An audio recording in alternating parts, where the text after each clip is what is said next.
Welcome, everyone, to the latest episode of The Testing Room, where three of the gaming industry's best video game consultants who have never actually consulted on a video game bring you new topics each and every week. As always, I'm Alex, a.k.a. The Gozfather. I'm Christian, a.k.a. Pseudo45. I'm Preston, a.k.a. Funkadelic Jedi. Really quickly, I would just like to say I am so happy to see Alex coming through crisp and clear on the internet. Oh, yeah. That was trying to plague his home for many a night. And Mr. Xfinity was trying to stop this podcast from happening, just to be very clear. Yeah. But he's been stopped. The madness has been stopped. We had and one Alex night is where we now could finally coming play through games the together. internet waves. Yeah. He's coming through nice and clear. It's like 3 days. 3 days of it not working. And boy, did Xfinity not want to come out here and actually fix the issue. Which, like, I think that was the most frustrating thing. If it's just like, oh, you're in an outage. Like, I get it, dude. Like, things happen. But they were just so active of, like, we want to communicate with you. But we only want to ask you, are you sure you don't want to cancel the technician coming out to your house? Like, every time. And I'm glad I didn't, because the issue was, there was, I guess it was like a lightning strike near us, and it sent a surge out, and it actually fried the, like, surge protector on the box outside. So that's why I wasn't getting internet. They had to, like, replace the surge protector outside. So I'm glad that I didn't cancel the service. Otherwise, like, Wouldn't happen. I would have been screwed, right? And they really wanted me to cancel that service call. But yeah, but we're good now. We got internet. I do think he lied to me though, because I was like, oh, I'm thinking of like upgrading my internet to like the 2.5 gig down and like the 350 up, because right now I have like the 1 gig down and 35 up or something, which is insanely slow in today's standards. And he was like, oh, well, when we did the upgrade not long ago, everybody that was on that 1 gig automatically got bumped up to the 2.5 gig. I don't know if that's true, because our routers tell us a lot of information, and I've never seen that boost in speed coming That's what through. I would have said. Is I'd have been like, Ryan, just real quick. Well, since you said that, let's just check the Carfax on that real quick. Like, I'll just pull my phone up. We'll do a quick speed test. We'll see what happens. I was standing right next to the router too. Like, we'll see. I've done a few since he was here, and like when I did one, and my upload was faster. It was like 100, but not the 350. And he's like, "Oh, I mean, you are on Wi-Fi." I'm like, "Nah, yeah, but I am like close on a really good router too. Like, you know, it's Wi-Fi 6E capable and all that good stuff. Like, it should be able to put out a pretty good speed." So I think he lied, but what more can you expect? Well, hey, shocking that an Xfinity employee fibbed. I can't even, like, blame him that much, because we're talking about the company that, like, doesn't know the difference between, like, gigabit quality speed and actually gigs, right? So, like, when, you know, me asking them if they have gig internet and so on, nobody knew. So I can't hold him to account that much, but yeah. Or the company that started to introduce data caps on a resource that physically doesn't, like, there's no, it's not like, you know, there's a like the same way with like other utilities, like water, electricity, whatever. It's not like your internet usage takes up a physical use, right? Like if somebody's using too much hot water in their home, when their hot water tank goes empty, they run out of hot water. The internet is not the same thing. It's not like I can use too much internet and then it just sucks up all the internet juice out of the dirt for everybody else. So the company that introduced caps being like, well, we just, just to make sure that everybody's usage stays down and blah, blah, blah. It's like, oh, yeah, and what fucking fossil fuel am I running this internet off of that's going to stop other people from downloading because I'm downloading a lot, you fucking assholes. So that's a great point that I didn't think of in the moment, but have now since been thinking about. Here we go. You're back. Which is, if you automatically upgraded me, remember, Christian, I was telling you, like, apparently on the upgraded service, you have a 1.2 terabyte, like, cap. Did I also get that cap? Because I was on unlimited. Did you just give me a cap? Because, boy, will I blow by that cap. And that's going to be a problem. So, we'll see. We'll see. Because then we're gonna have different problems. If you upgraded my speed and are imposing like data caps and overages, then it's gonna be a much bigger problem. I'm telling you, man, this company, they have to be stopped. Oh, they're the worst. 100%. Yeah. They should be stopped. I truly believe that like if they weren't a monopoly, if there's anybody else in this area or in any area that they're in, they would go bankrupt because they are a unanimously hated company and they have been for years, right? But luckily for them, what you gonna do?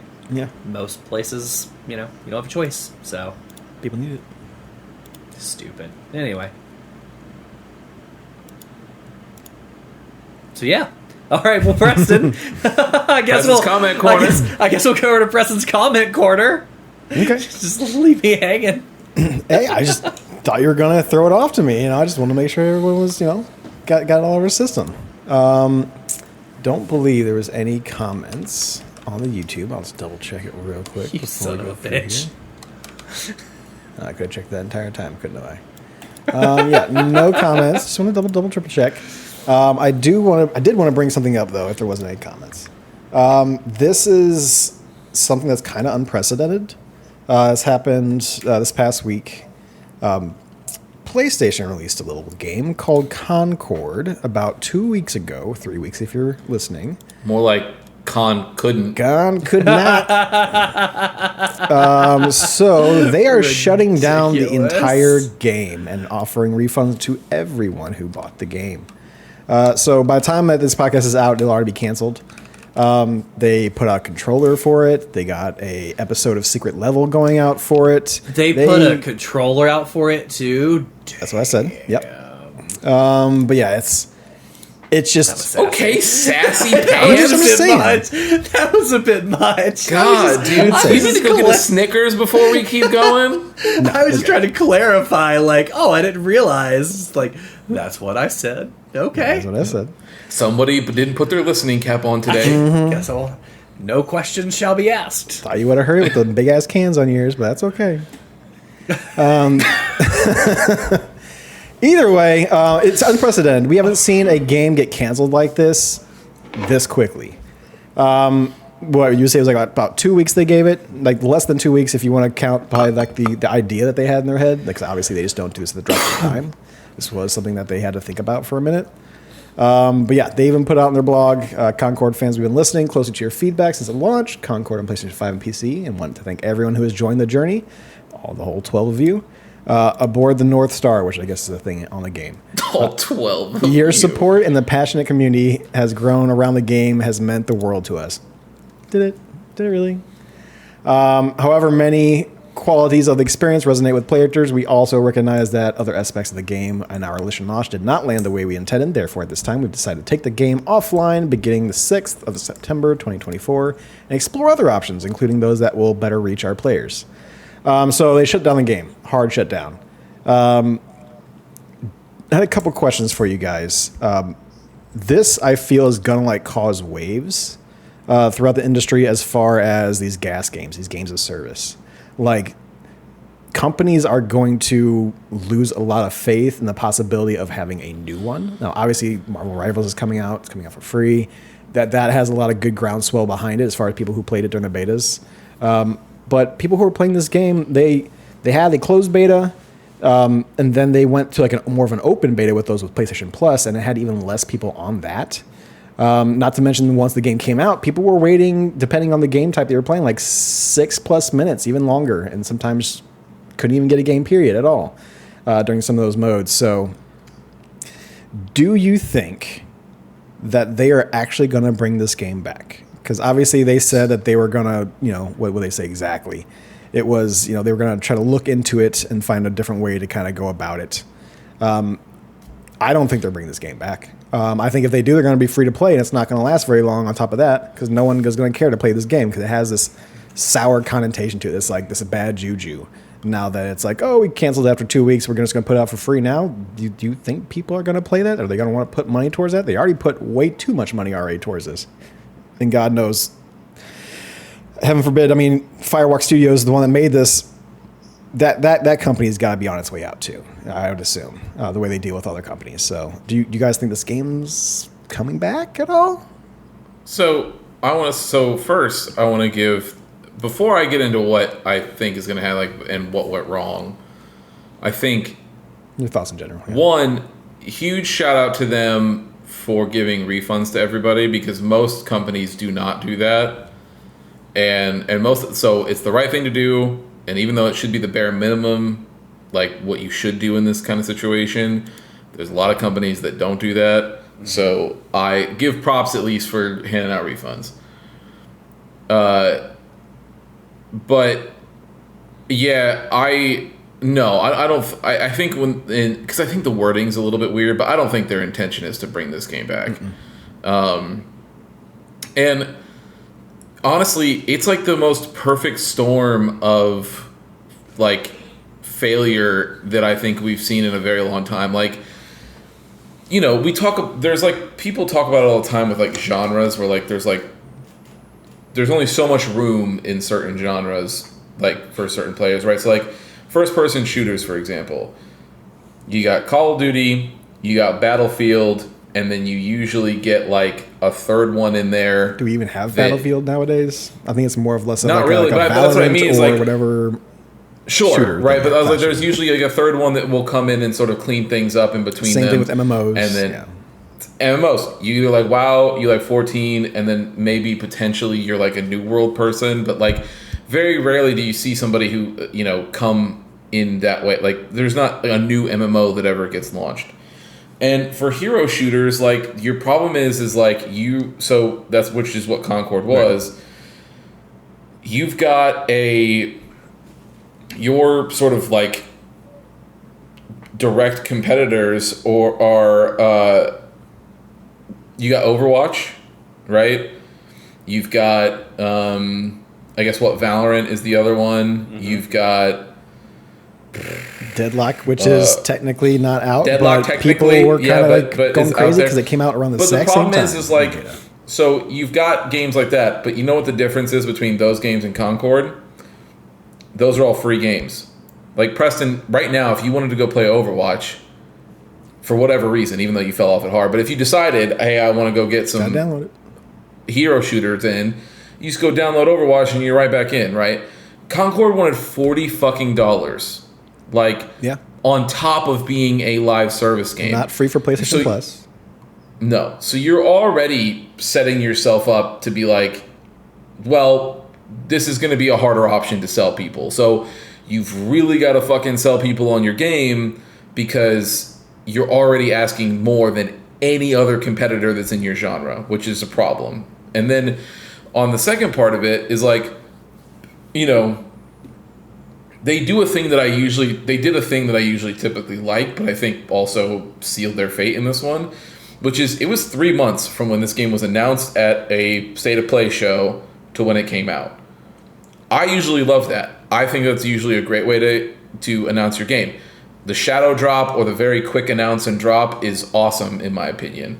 But for an online games as a service game, like, dude, this game got dropped at that State of Play. And I remember the three of us were watching that State of Play. I think we even might have streamed it maybe. But we were we were streaming it together, I believe. Mm-hmm. Yeah, but we looked at that and went, this looks like shit. It looks like nothing. Like this looks awful. Yeah. And then 3 months went by and I saw that same sentiment being shared everywhere. Like no one was excited for this game. But at that point, when you've already said, hey, this is our announcement and it'll be out in 3 months, you're fucked. Like you can't, there's nothing there. You can't, if you would have announced it maybe 2 years ago and gotten this feedback, you can go, okay, cool. Hey, we're going to go back to the drawing board. We're going to figure some stuff out and maybe we'll come back. I believe their original plan probably was release this game, see if it does well. If not, in 6 months, we'll go free to play and just like ride it out. But maybe we'll wait till like past the holidays, you know? But I think it just did so abysmally that they were like, it couldn't do it. And so now if you come back and you're like, hey guys, we're free to play, I think everybody's going to go, I've moved on from this. I don't care about these now, because you not only have to go, but you not only have to come back out and be free so that people would be more willing to try it, but you'd have to change everything about your game from the top bottom. Like even the people who liked it, like if you go and look, it's been pulled off of all stores, but if you try to look try to up, find like, it on Steam right now just to see if they have any concurrent players, and there's nothing. No, there's nothing.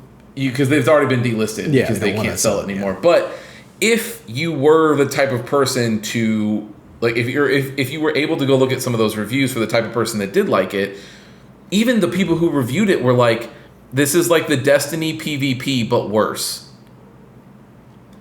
And I'm sorry, but that's just in a space in which you already have games that are established that you are trying to peel players away from. That's just not going to cut it anymore. Like, you can look at, like, WoW, for example. Like, WoW is an example of a game that, like, because it's already established, even though it had some middling expansions come out, when it has a good one, players just come right back because they've already known, they've already been there, and whatever. You're not trying to, like, it's not like other games in that space are trying to peel players away from that to come back.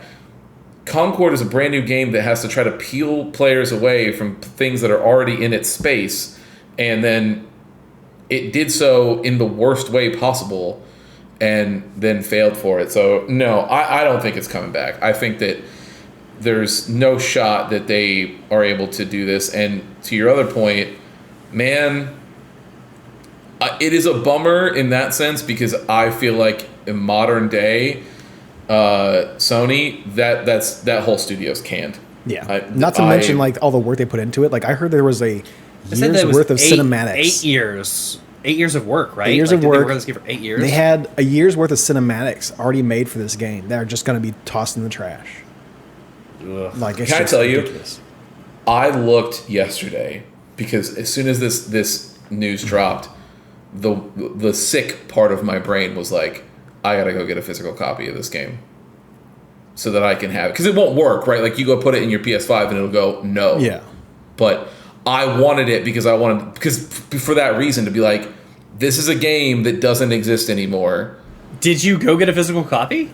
No, it was already gone. Everything was gone. Yeah, they already published it. Yeah, I couldn't do it. They announced it. Yeah. Yeah, like the second they, I mean, we all worked in retail before. Like, we know they got that announcement before, like, we did, and so even if it was just by a few hours, so I would have already had to have been in like a Best Buy or some shit looking for a copy before I could have got one. Now, and if I looked, just because I looked really quick online because I wanted to see so that I could pull it up for here. eBay has that controller because that's also pulled. They're not selling that anymore. There are people reselling that controller in box on eBay for $600 already. It's a good looking controller. That's not $600. It is a good looking controller, not $600 worth. No. And there are people selling copies of Concord, a game, mind you, that cannot work.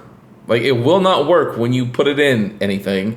It is almost going for double the price right now on eBay for sealed copies for people that are sick. Like, that's crazy. But I think it's just, I don't know. I think it's a bummer because normally, like, you know, before you could see like, oh, that sucks.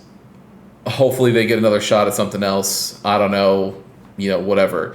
Modern day, especially Sony, that game's axed. I mean, that company's axed. I mean, they're all getting fired. And what's crazy is that, like, you saw people sort of resoundingly tell Sony what they wanted as far as games are concerned, because this game that they've been working on for 8 years got put right in the trash can, and then Astrobot comes out and everybody's like, this game is the best thing that Sony's done in a very long time, and also it reminds us of what Sony used to be before they became this giant with characters monster that stories, I hate. Yeah. Like, yeah, man, it's crazy. Yeah, I feel bad. I mean, like you guys said, just rip for the studio, so these devs are going to be looking for a new job, which really sucks, right? Because I'm sure that Sony didn't give them the support that they really needed. I feel like if it was that bad, somebody should have saw that coming, but I bet there were decisions that were made based on the finance side that pushed them a certain way. Yeah, those Because people are we all definitely know. refreshing their resume right now, like 100%. Like it's for it's sure. it's gonna go the way the same way Bungie did, to where like they may bring some of them into like PlayStation Studios, but they can't bring all of them in. They can't afford to bring all of them in. They'll be looking for a new job. So I feel bad for them. I would love to know what, like, I get it was a, Christian, as you called it, an abysmal failure, but like, what does that mean? Because mostly in terms of today, like, that does mean go free to play quicker or something like that. But to give They'll it try to 2 weeks work and on it. cancel, like, Yeah. how bad was it? So I can tell you actually? this: we, with we don't know PlayStation numbers, right? Like, there's no way to know that. But we can look at Steam, and at peak right now, the total number of people that have been on this game is 100. Ever? Or concurrent? No, worldwide right now, 100. So, Ugh. but here's the thing: Close it down tomorrow. Th- But yeah. that is basically, well, but it's been peak over the last week or whatever, right? Like, so, but that is unplayable. Like, if you think about it, Trying in to an get a match? online game, Yeah. trying to get a match, Regional, everything. Yeah. that's with the way that matchmaking works in a lot of these games. And it's what? It's a 5v5 or is it 6v6? I didn't One of know. those I two, couldn't yeah. tell Whatever you. it is, right? Doesn't matter. But whichever one it is, right? Like, you can extrapolate that out by 100 people. But It's 10 games.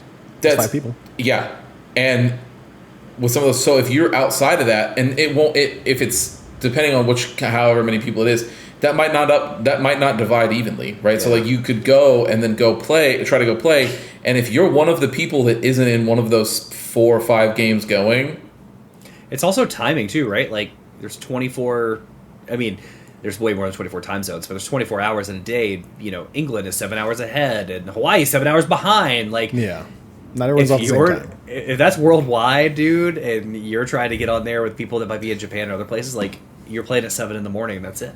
Like, that's it. Yeah. I would love to know too, because I didn't play that game. Again, we saw it when it dropped. We're like, there's nothing special about this, so it didn't pique our interest. But I wonder what really, it's lifeless. like, what did it end? Was it literally just because the cutscene looks pretty? I mean, like, the animation and that stuff looks fine on quality with any other game, and the cutscenes look gorgeous, right? So what was it that did it end? The game didn't seem to have like a lot of life to it. Like, obviously they have characters in there they try to get goofy with and stuff like that, but like there wasn't like a overall, like, I really like this cool part of it, or I really like this aesthetic or anything like that. It just seemed bleh. It just seemed that was pumped out from like the early aughts, to where it was just like there are characters in this shooter, but those characters don't have character. Like, there's not anything for no one looks at that game, looks at all the characters, go, that character looks cool. I want to play as that character. That character's a badass. I want to see what they do. Oh, that looks really cool. None of those characters had anything to it. Like, no one wanted to play that game because no one. It's like get a fighting game that no one likes the characters for. No one's playing that fucking game. That's why I think there was probably something going on behind the scenes, whether it was with like Sony Finance or something, because the devs cared about their game. They had to of have course. seen something in their characters they enjoyed. So why did they come out lifeless, right? Was it people pushing to say you need to duplicate what's happened in these other successful games? Was it, hey, we'll bring more characters and more other cool things to the story later? Like, there supposed to had be to be more of something a- going on in the background. The style Well, changed. that's the thing, though. It's supposed to be like more cyberpunky kind of deal, but they ended up like Yeah. changing the complete style of the game later on. So it's like, That sucks. But that's the thing. I think that there isn't just one thing. I think Yeah, it was, like it's a I lot said, of I think it was things. just a perfect storm. Like, Unperfect you've got you've got horrible character designs that nobody cares about, that felt lifeless and uninspired, and an art design just in general. Like, gun to my head, if you asked me to recall anything from that State of Play trailer, I couldn't do it. But you I say, would you not say be able to do it. lifeless and then- uninspired doesn't mean it looks bad. It just doesn't stand out from everything Yeah, else out there. exactly. Right? Like, But I'm not even meaning out there. I mean against the 4 games that it Right. needs to try to compete against. Right. It's also $40 more expensive than every single game that it needs to yeah, play that's against. the big one. And it had no time to cook whatsoever. It was announced, and then 3 months later was out. I think week and a half between later, all of canceled, shut down. between all of those things, you just you set yourself up to get canned. There's just I feel like this is the last I of that. don't Like, see a world in which it succeeded. I feel like this is the last of that like Jim Ryan. I want to make live service games kind of deal. Like anything that is still in the incubator for live service, Helldivers is the one thing that made it out of that fucking whole ordeal. And that was a surprise to them. Like they were putting that thing out there to die, and it fucking blew their mind as far as how well it did and how much people actually enjoyed playing it. But like anything else that's kind of like that, that's just getting canceled now. Like there's no way they're making chances on these live service games anymore. Foam Stars is going free to play soon. Like, no one even gives a shit about that game. I'm surprised they didn't cancel that game even sooner than Concord. But apparently it got a hold of some people. I guess people who don't play Nintendo Switch and wanted to play a very fucking game is escaping me right now. Splatoon type of game. And outside of Nintendo. And that's apparently got enough people in it. But yeah, that's going free to play soon. That could be easily canceled within the next year. So yeah. I just think the problem is that you asked $40 for people, and again, I think actually Preston's on. I guarantee this is one of the last sort of Jim Ryan-esque approvals that happened. But I mean, dude, development costs for an 8-year title, bro. That's. I mean, they said that's the total development cost was over $100 million for this game. yeah, that was the number. Right? And you were hoping. That's why I think they probably ended up charging $40 a copy, because they wanted to make something back initially. But again, everybody that you're trying to compete against, that those players are already spoken for. Like the people who like hero shooters already have one, so you have to convince them to drop the one that they're playing and come play yours.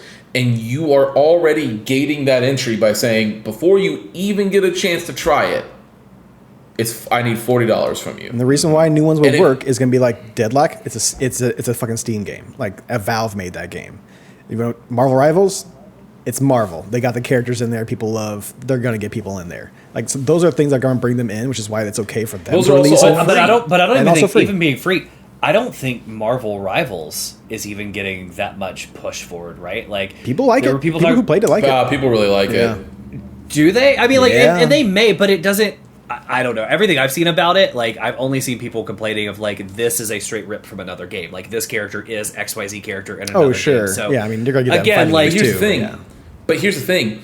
It has a better shot at succeeding because it's free. Free So and the smart. least, Sure. the bare minimum you're going to get is at least there will be somebody who like Pushes will the look button and see, damn, that's Spider-Man. I love Spider-Man. I'm going to go try this game that has Spider-Man in it because I like Spider-Man. Maybe you get them, maybe you don't. But at least you got somebody to download it and try it, and you got some sort of interaction.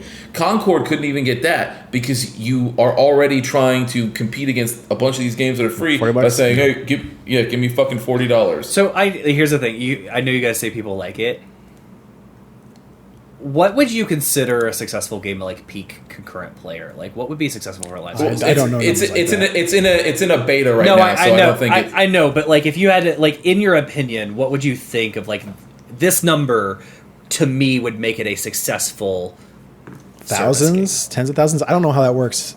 I'm not sure what the numbers would be, but So I that's would assume higher- tens of thousands to be successful. Like people love this game. A couple That's thousand lower kind than- of keeps it alive, but That's lower than I would think. Yeah, I mean, they got people in at 50,000, which I look at that and I go, oh yeah, 50,000 for a closed But beta. that's- But that's- 50, but in my opinion, it's a closed beta. But in my opinion, 50,000 is not a sustainable number. That 50,000 dwindles to less than 10 in under a year, right? Yeah, and that's what I look at. So like, I think if you wanted to be successful, like a Valorant or something like that, you need to be way higher. hundreds of than that. thousands. Yeah, but no one can download that game freely yet. Sure. Yeah, and And this is, I do not give a shit about Marvel Rivals, so this is not me writing. I'm just saying that 50,000 right now as for an invite only beta, Yeah. like that game has to actually release into the wild so that we can see what it'll do. 100%. But I bet it doesn't do as much. Valorant right now has its concurrent is 300,000, and that's to me like I think that's what you need to have successful- sustain. yeah. That's I would agree. sustainable, right? I would I don't agree. think 50,000 is sustainable, and we'll see what happens when it launches. But I think Yeah. when you look at Marvel and you say people like, I just think games like Marvel are those like flash in a pan to say like, let's get people quickly, but it's quickly going to die off because again, to your point, Christian, like it's not. I guess there's more life in the fact that you have more backstory of these characters because of Marvel out there in the wild. But the game itself looks like every other one of these games you've ever played. There's nothing I don't special about disagree it with other you. than Yeah. like, oh, I can be Venom, and like, how long does that keep you? You know, I don't know that it does. That part, I don't know. Those designs don't do anything for me, but I know Right. there's people. I know there's people who like if they look at Blade and they're like, oh, I don't know, man. Blade could This take guy. me very far, right? Yeah. There's some people who just love a particular thing that much, so it could. That being said, the way that it doles out content, like once you get people in the door, we saw it with Halo Infinite. You got a lot of people in the door. How you dole out content in your live service game, even with Helldivers, bro. Like that's a game that we all loved, but it has plummeted as far as its player count is concerned because of all the decisions they did and how they're not doing content right. So like, it just if you it think all about depends, if you think about the 100 number, legitimately, like 100 concurrent players for that game. There's more than 100 devs that worked on that game. Oh yeah. Right? So even Yeah. the devs weren't playing it in the free time, and that also means like their friends or family they were telling about like, oh, I'm working on this fun game, like they weren't even playing. Like 100 players is so few people. Yes, it is. yeah. Might as well have just been a 0. Like you just shouldn't even put a 1 there, just be a 0.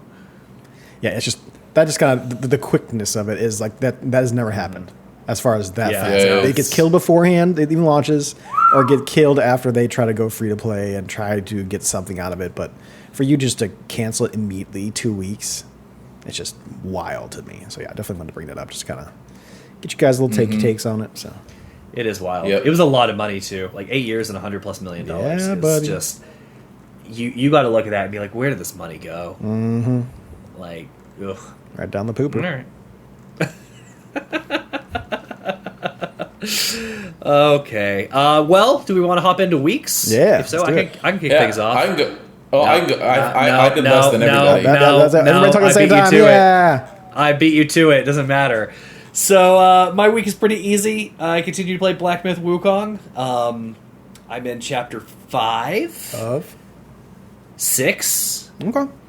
And pretty close too. Actually, what I tell you, Christian, I had 2 bosses. Like, I had one boss, the secret boss I'm fighting now in a secret area that like is kicking my ass, and then I have like the final boss, and then I have to go back. Oh, and I have one other boss I had to summon, which is stupid. I just didn't have the materials to do it. So I have 3 bosses left in chapter 5, and then I'm in 6, and that's it.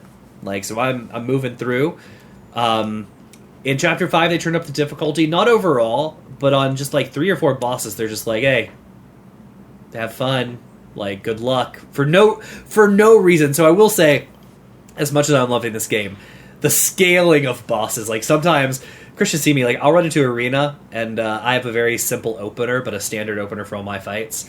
And sometimes I'll just stun things. You just watch your health just go, and they're like dead before they can unstun. But then I had this other fight where like the dude wouldn't stop moving around. I couldn't get a hit off, Yeah. and it just You are- destroyed me. You are the definition of an unstoppable force meets an immovable object. Yeah. Like no matter how many times the game will be like, you should try something else. You're like, no. I don't need to. I like this. I do like this. It's an action game. I've working. changed stuff. I've changed stuff up. The biggest stuff, like I've changed up, is gear. Like I'll walk in because I won't think about it, and I'll walk into somebody and just get destroyed by lightning and fight him like 7 times. Be like, oh, don't I have like lightning resistant gear? And I'll swap. But yeah, I'm pretty solid in my openers and fights, and I'll get it eventually. But it's fun. It's a great game. Other than that, I don't think I've played anything other than the game we're going to talk about in this. With work and other things, I continue to watch JoJo. I am I'm plugging through part 3, part 4, part 4. Yeah, part 4. Josuke. I think we need to talk about Josuke really quick before we move on because this is the end Sure. of my week. Like that's all I've That's done. What a great pompadour he has. Yeah. I agree. Chaboy is a straight psychopath, like a legitimate psychopath. Like there's 2 things early on in the season because I watched a bunch today, but like the first episode I kicked on was like episode 3 or 4. He did 2 things in one episode where I'm like, somebody needs to watch him. This guy had this woman held hostage, and he punches through both of them, right? But he uses his stance to like literally punch a hole in them. He doesn't hurt the woman; she's totally fine. He doesn't even do anything. He doesn't even really hurt the man.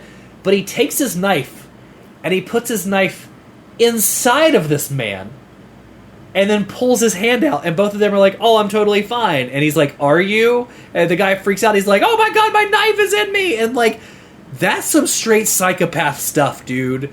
And then in like that same episode or the next one, he turns this guy who's like, "Oh, I killed your grandfather." He turns him to stone, but doesn't kill him. He's like, "Oh, I'm just gonna turn you to stone to where like you're still cognizant of everything going on, but I'm gonna leave you in this town forever, so you can like watch people walk by and experience time passing and everything else, just to like live the life my grandfather lived." Just to be clear, you're describing what he did to two criminals. Yes, very bad people. Yeah, very bad people. He's a psychopath, though. Sounds like he shouldn't be a criminal. It sounds like crime doesn't pay. Sounds like it would be a bad idea to be a bad guy. Yeah, I didn't realize that you were a Griffith did nothing wrong kind of person, but here we are. Okay, it's a bad idea to be a bad guy, but when your good guys maybe do punishments that are worse than what the bad guys did, it makes you wonder. I don't know that they're worse than what those people did. I'm just saying, your boy is a straight psychopath. I would say the people that he saved would be like, yeah, it sounds like that guy got what was coming to him. Sure, maybe. You crazy people. But, yeah, so I'm plugging away. Josuke, he's not my favorite yet. We'll see. He bounces back and forth between being cool and then just being a little, like, a weird character. I'm like, he's not my favorite. Yeah. Part 5's protagonist is my favorite. Giorno is my favorite protagonist. Okay. And then I might go part 6 after that, and then probably, yeah, I'd have to think on it. Probably either Jotaro or Joseph after that. Yosuke's in the bottom. But I will say, the side characters around Yosuke are all incredible. Yeah, the new guy. That's also not the new guy. That's I don't think Yosuke's bad at all. The guy that's essentially Kakui, but like whatever his new name is, right? He's like the kid Joe, because they're the same people, just like through the generations, right? No, they all have different stances. Yes. No, they do, but like their names, they definitely like play on all the names. Yeah. So I haven't gotten to know the character's name yet, but like there are some good side characters. Josuke he's fine. He does have some problems though. He's a psychopath. I mean, they all. First of all, again, I don't feel bad for people that were doing super criminal, super villain behaviors. It's like being like I would love to hear, like in like a DC thing. It's like when someone's like, Superman was really mean to Lex Luthor. It's like fuck him and fuck you. I don't give a shit. Was that with a W, Wex Woofer? How do you? Yeah. Sounds like what you would call your dog, like Rex Woofer. So yeah, ridiculous. Okay, well that was my week. Literally, I think that's all I've done. Like played that one game and watched the TV show. I don't recall anything else. And then of course the game we're going to talk about here tonight. Yeah. So I've only played one game. It's a brand new game. So it came out today. I've played 4 hours of it, and some of that was being rudely interrupted. Oh, bro, 3.8 hours is what I'm at. Everybody really wanted to make our days difficult today, and it was not. So actually, because I realized I don't think I talked about it last. I beat Kinetsugami. Yep. Did I talk about that last week? No, I don't think so. I think I was just saying I was playing it. I beat it. That game's great. It's fantastic. It's on our Steam Family Share. If you ever get the hankering, you should totally check it out. How's that go on? How's it do on Steam Deck? It's flawless. It runs it. Nice. Lock 60 on Steam Deck. Oh. It's fantastic. It kept escalating in a way that I thought was really, really good. The only nitpick I could give it was once you find a unit and upgrade path setup that works for you, and you feel like you can manage it very well, the game does not give you any reason to stray from that path whatsoever. Like, I'll give an example. There's a unit that you unlock late in the game called the Summoner that you can leave in the background, and it will do one large spell over the course of a full night as you're defending against the waves of demons. And if it gets the spell off, it does massive damage to every single person in the area. And like summons its own like good demon to fight with you or whatever. But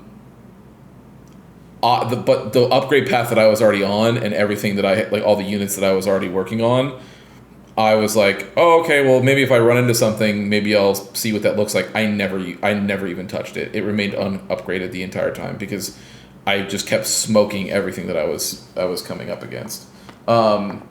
Which is not a knock on the game at all. I don't think it's just, or not like a full thing. It was just like a little minor nitpick that I would have liked to have seen. If you put all these units in, I would have liked to have seen like situations where they would want you to use those.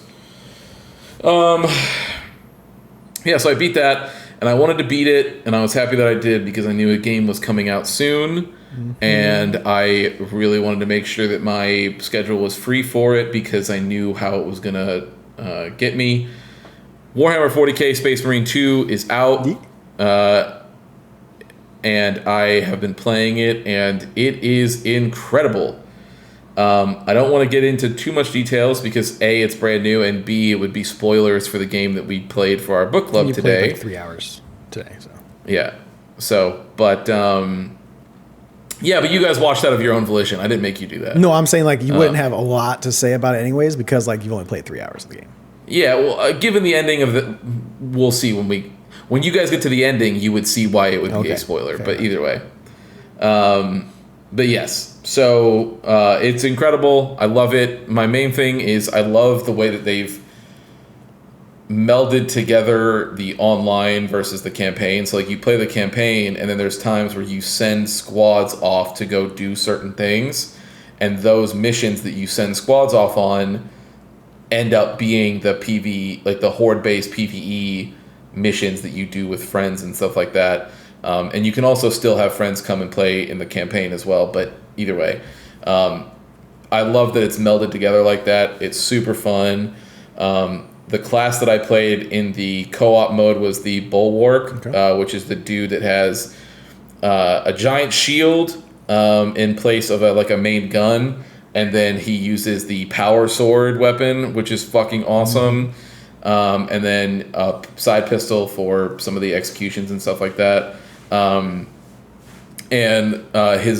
The class ability, like the super that everybody gets, his is he slams like a giant banner flag down on the ground, and then everybody around it constantly gets their shields regenerated when they're standing next to the flag. Yeah, I was watching some class stuff. Apparently, that shield can turn into an automatic revive later on. Oh, so that's dope. Cool. Yep. I'm excited.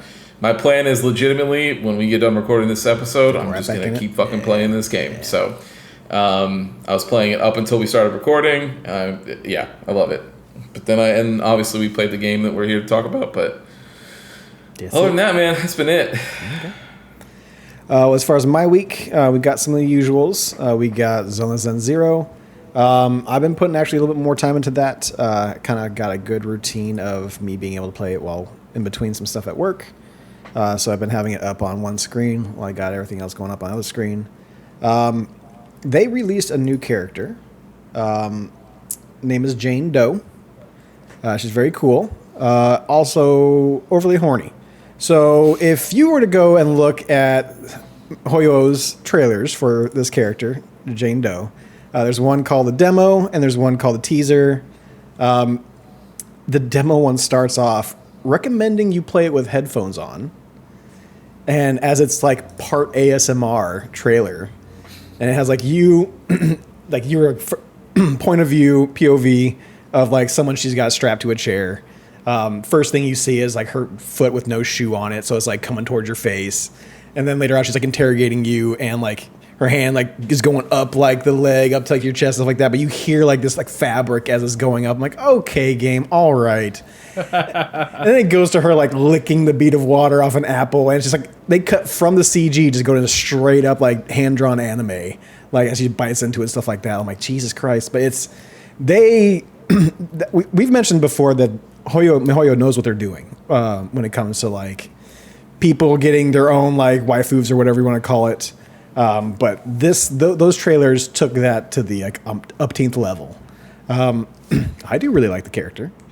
Even outside of the whole sexiness of it, that I've actually they put her in now and they let you demo out all the new characters for the month-ish that those characters are out, and it does work really well. I like the character a lot. Haven't put money into the game just yet, but there's a good chance I might for this one because I do like the character. I would like to make it part of my team. So I'll reset the clock, ladies and gentlemen. What I'm going to be doing is I'm going to play as much as I can. Once we get towards the end, we'll see how much, because you do get a guaranteed S rank. That's the S rank character of the month. So it's like if I get that, this is like I think it's like 80 something pulls you get a guaranteed S rank, which means you get the guaranteed like character of that month. So I've been so far haven't had to put any money into it. I've been getting the characters I want. I got Kingy last time. She's super awesome. But we'll see how I get to when we get towards the end of this one, because I'm a big fan of this character. I assume like to buy the characters outright, like it's a lot. $2 or $3. No. Oh, no, Alex, sir. I did the math. I just wanted to hear the number. I did the math, and I stopped once I got to a certain amount. I'm like, I don't need to know anymore. I'm not going to do this. I'm not going to do this at all. I'm like, how many of these things do I need to create? What was the number? It has a pity roll system. All their games have a pity system where basically as it starts out, you'll roll and you'll roll and you'll roll to the point where if you spend like, I don't know, the last time I saw the number, it was like in the $70s or $80 range to get a guaranteed of a drop of the character. If your it's luck like was that bad. Pulls. And I would say a pull is probably about close to $1. So yeah, you're looking at about 80. I'm not doing that. I don't have that kind of sickness. But if I get close to the end of that, close to the pity, and I'm like, well, what's it going to cost me? $15 to get this character? I'm like, I might drop that. Now I got to get 15 rolls out of it. Yeah, who knows? We'll see. I'm still playing the main campaign and stuff like that, so I'm getting plenty of those tokens to get those rolls.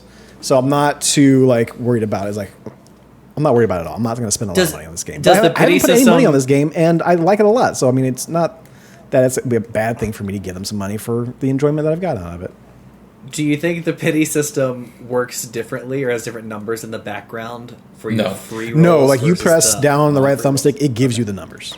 It has to, because of the way where it's released, they have to show the odds. So yeah, they're very upfront with the odds. Yeah, interesting. And that's the only S rank character of like that, like store or pull page, whatever you want to call it, to where it's like once you get that S rank, you're going to get that character. So, fucking saw a video from Jay Wong. He did one pull at the very beginning, and he was like looking at the shop. He's like, "How much money do I want to put in this?" Like, let's just go ahead and roll what I got. He did one roll and got the fucking character. I'm like, you son of a bitch. Who's Jay Wong? He's Justin Wong is Justin Wong. Justin Wong. Yes. Yeah. Yes. Yeah, he put up a video. His online handle is Jay Wong. And he's just screaming free to play as he got that one roll. I'm like, you motherfucker. So yeah, it's I love Zolan Sun Zero. It's a very good game. Played more of the KOTOR. We are on Manan. I took a little detour to the Yavin. Is there a reason? Can I ask you? Is there a reason that you're saying Zoneless Zen Zero? Zenless Zone Zero. Zoneless Zen Zero. It's Zenless Zone Zero. What'd I say? You keep saying Zoneless Zen Zero. You've said it for like Zenless 4 Zone weeks. Zero. I'm sorry. And I kept thinking, I was like, this has to be like a community thing that he's No, doing here. it's just Preston doing his thing of not being able to read the fucking proper names. Okay. Thank you for the correction. When I put it on my paper, I just put ZZZ, so I mean, I don't have it for Yeah. KOTOR. Christian, do you have kids at your house all of a sudden? Huh? Do you have kids at your house all of a sudden?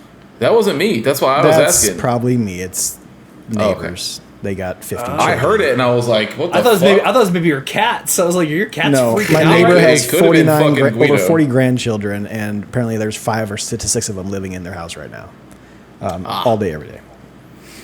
glad school's back in. Wait, I'm sorry, just real quick. I know you want to get back to this game, and I want to hear about this game. Is Sure that do. 40 number a real number? It's a real number. Wow. Papa was a rolling He's stone. got a lot of kids, and his kids got a lot of kids. So Okay. there's that. Yeah. Yeah. Sure. People All right. people decide to live a certain way. KOTOR is a really fun game I would like to talk about.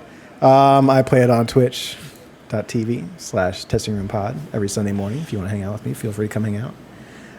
Like I said, we are going to Manan. It's the last place, the last star map. I took a detour to the DLC, which was the little Yavin space station, which is pretty much just a shop. He gives you a little bit of lore for Yavin and stuff like that, but other than that, not really a whole lot to it. I got myself a nice little piece of armor and a nice little upgrade. And that's about it. Nothing too crazy on that Yavin station. But yeah, Manan, we went there. I know that we have to have Jolie with us so that way we can do like Ace Detective, Star Wars. So do that with the court case and everything, because apparently one of his friends is getting tried for murder. While I was running around there's a Rodian kind of in the back. And this is not restored content, as far as I'm aware. He works for a part of a society, and you have to like take your team and put them back in the Ebon Hawk, and it can only be you that walks up to him. And then he lets you know he's a part of like, kind of like when we had Hitman, that like society behind the screen that's kind of like, you know, taking people down and doing stuff. Mm-hmm. He invites you to be a part of that. So apparently in KOTOR, you can be a bounty hunter somehow. So I'm going to dabble a little bit into that before we finish the Star Forge. I want to dabble in that. I want to make sure to finish up some side quests. Definitely want to get Juhani's side quest finished up, because apparently there's some dude who's supposed to be coming at us at some point or another. And I want to go to Dantooine to check it out after the Sith took it down, because I haven't been back since. So there's a couple little bit cleanup I have to do. Manon's last Star Forge area. We'll be in scuba gear and tiptoeing our way very slowly through that, so I might just kind of jump out and do the side stuff beforehand. And after that, we'll finish it. I'm not sure what Star Wars game I'm going to be playing after KOTOR. I do want to get to KOTOR 2 and the Old Republic, but I do want something in between to kind of give me a little, like, you know, palate refresher. So If you do KOTOR 2, are you going to do the restored content mod? hell yeah. Yeah, 100%. So if any of you out there have any suggestions of Star Wars games that I should play, let me know. I have most of them that are on PC. In fact, I think I have all of them that are on at least on Steam. I know I have all those. So yeah, give me some feelers, give me some ideas. I'm definitely down to play any Star Wars game for that matter. But yeah, we should be finishing up KOTOR, if I had to guess, in about a month, maybe 2 months maximum. We should be good to go on that. You think that long, really? Yeah, because it's only 2 hours a week, and I I just feel like you got Manan, which is going to be the court case. Yeah. That's like at least like 1 to 2 sessions. You got the whole fucking I forgot how long that one is. You got the underwater thing to where it's really slow going with that scuba gear, and then you have a whole different planet that you got to go to, and then after that, it's the actual Star Forge that you got to go to finish up everything. Which I'm assuming that would take like a session or two. So that would be roughly about 6 to 8 sessions if I had to guess. So we'll see. We'll get there when we get there. Lastly, as far as games, there's another Star Wars game that came out recently. A game called Star Wars Outlaws by Ubisoft. I kind of go back and forth in this game. So, Star Wars fan, I like Star Wars.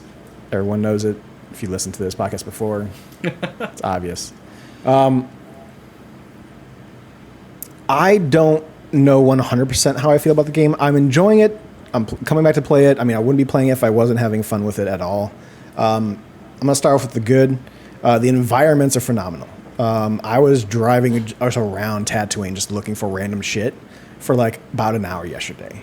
Because it's just so fucking well designed. It looks phenomenal. It's got its own day and night cycle. I'm popping on photo mode here and there. Like it has the Star Wars feel and look to it 1000%. Sound design is also fantastic. The orchestra kicks in every time you go into hyperspace. The fights and stuff like that, they're all very Star Wars sounding. Like they're not just pulled and ripped of John Williams scores. It's kind of like their own score that's John Williams-esque that I like a lot. Kay Vess, she's pretty cool. Her little pet buddy Nix is the bestest boy in the world. Probably one of my favorite pets out of Star Wars, I guess. And you just get a lot of fun interactions with him. Obviously, he grabs stuff for you, things like that nature. Opens up doors if he needs to, things like that. But there's also like a little like a food mini game to where you can stop by a food vendor. Like I think there's one on every planet, and it's like a different piece of food that gets brought to you. And they all have their own like special cut scenes with like a QTEs if you want to. You can turn them off. But like the last one I had, it was we were eating like this like soup, and you could press the buttons for Nix to eat the soup, and then you'd eat the soup, and then like the last final piece of it, where like it looked like these like little like small chunks of corn on the cob. They were placed on this fire. Kay Vess is kind of like blowing on the fire to get it start up a little bit more. You see Nix trying to do it too, which is super fucking cute and wholesome, and all of a sudden like it pops, so you get like little popcorn kernels popping off it, and then it goes in slow motion. Nix is like big mouth in the air, and you got to press the button for him to get it. It's just that kind of thing is what draws me into the game. There's a lot of heart and a lot of good Star Wars vibes coming off of it. I've had the main characters that are in there I like a lot, as far as like who you interact with, whether it's like the droid guy you see in the trailer. There's like a bombardier person or like a demolitions person who is like this like little bitty bat person who's super fucking funny. But as far as the bad parts of the game is that every other NPC that's not a part of like the main characters of the story are all very bland looking. The voiceovers aren't bad for them, but you get weird shit like I was talking to a Mon Calamari person. They were just talking like a normal average female. Like, I would expect to hear say something like this, it's a trap kind of bullshit. But no, it's just normal stuff. You get a Quarren, which is like the squid face people. Like everyone who talks like a Quarren is like making a weird kind of like a sound with their voice. And I'm like, okay, that makes sense. But when you sit there and talk to a fish-headed person, like, that just sounds like a normal lady. And like that just something about that is off. I'm not saying that fish people can't sound like normal people. I'm just saying that in Star Wars, normally they have an accent or sound. There's no fish people that can hurt you. There's no fish. Yeah. You say that. Wait for it. But you're saying Ubisoft is actually bringing in questions to the canon, which is like, do all Mon Calamari sound like that? It's a I trap? don't think or it's them are you questions. saying that's his voice and only he sounds like that? And I think these are the tough questions we need Ubisoft to answer. I think Ubisoft just had who random was heads right? put on certain characters and didn't think about it being Mon Calamari, and that's exactly 1,000% what happened. Those NPCs aren't always looking at you straight in the face when they're talking to you. It's that very Starfield-esque thing of like, you go to talk to somebody, they're not like a very important character of the story or anything like that, so they're just there to toss the lines at you, and their NPCs aren't animated to do such. Their mouse move, that's about it. It is a very stealth-heavy game, or can be at least. Both of these boys here know I'm not a very stealth game guy. I am not the biggest fan of it now. This game does a lot of things. Jack of all trades, master of none. So luckily it's not like too crazy stealthy you gotta get, and if you do get into firefights, you can kind of push through them. There's certain areas to where like they just told you not to get captured, so you can't go through there just shooting everybody up. There are times to where it's like, hey, I really like the hut stuff you get at the very end. Like it's pretty much just Sabine's armor kind of deal, to where it's Mandalorian armor with like purple and yellow spray paint on it. I'm like, that's really fucking cool armor. I want to get that.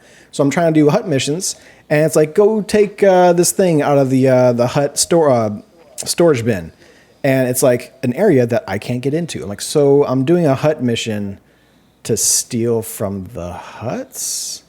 I don't get this. To get gear that doesn't even make sense canonically for your character? No, it doesn't. So I just it's a nice flavor. I got the blaster for it. I think it looks cool. I like to have that. But yeah, it's small things like that to where it's just a lot of things in this game are half baked. They have swoop bike races. They're all right. The way the swoop bike drives is all right. The space battles, they're all right. Everything about this game is just kind of, it's all right. One thing that's really great about this game, Sabacc. Playing a card game called Sabacc is super duper fucking fun in this game. It's very well animated. It has it to where like every person they go through, like everyone has their own turn out of 4 people.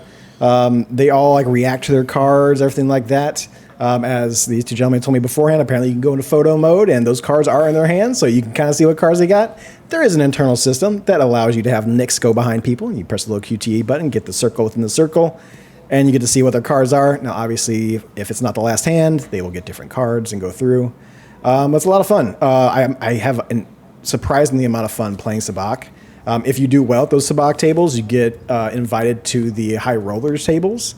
And I found out that later on, there's like little side missions you can do with Lando Calrissian involving Sabacc. So I'm super stoked about that. It's not just a DLC. DLC is going to have his own like side story, which I'm not paying $40 for after all this bullshit's going on right now.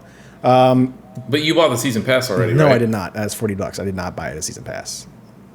I just bought the base game.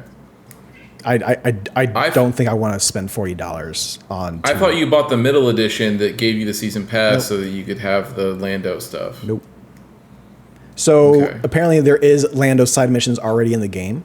It's just he's going to have a bigger side mission kind of thing that's just for the season pass, which you can get involved with. That and So the that means Hondo you didn't is get one of this- those side mission things too in the DLC. So then how did you get the special Jabba the Hutt mission? So Jabba the Hutt mission is, I think if you did the pre-order with the season pass, I don't have the Jabba the Hutt mission. Okay. So I don't have see. that. Well, It's a $70 That's game. gonna be fun. That's gonna be fun for half the players not having a mission. Just, Yeah, I mean it's that's because. it's a $70 game that's even like before it came out. I'm like, we'll see how this game is. I'm not dropping another $40 on top of that for a game that I'm kind of meh on. That's not what I'm gonna do. Even Star Wars, like you can only get so much out of Preston. I do have a limit even when it comes to Star Wars. Yes. Do they hold on. Let me look. Now, will that Jabba mission be available later on? Maybe. Jabba is not out of the game completely. Just because you don't get that, there is a mission I'm doing right now to where, spoilers, I don't think anyone gives a shit. But if you are worried about spoilers on this, feel free to skip ahead a little bit. But you meet someone in Tatooine. He's a big piece of shit, and you want to get him on your heist mission. So you got to meet him at this bar. He's playing Sabacc, losing some money. Nyx jumps on the table to kind of like, do his cute little thing. And the fucking dude like offers Nyx up for a bet. And Kay is obviously pretty pissed off. She's like knocks 2 people out, but one of the guys comes up and pistol whips her.